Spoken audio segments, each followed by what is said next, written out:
ক্লাসিকোর সেই legendary dual Messi versus মার্সেলোর অদৃশ্য যুদ্ধ। রিয়েল মাদ্রিদের বিয়াস্ট মার্সেলো কিভাবে বার্সেলোনার ম্যাজিশিয়ান মেসিকে থামানোর চেষ্টা করতেন, আর সম্প্রতি মার্সেলোই জানালেন মেসিকে মারতে চেয়েছিলাম।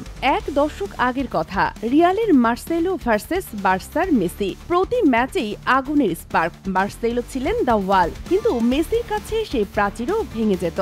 সম্প্রতি লা রেভুয়েলতা অনুষ্ঠানে মার্সেলো স্বীকার করেছেন মেসি এত দ্রুত ছিল ফাউল করতেও পারেনি।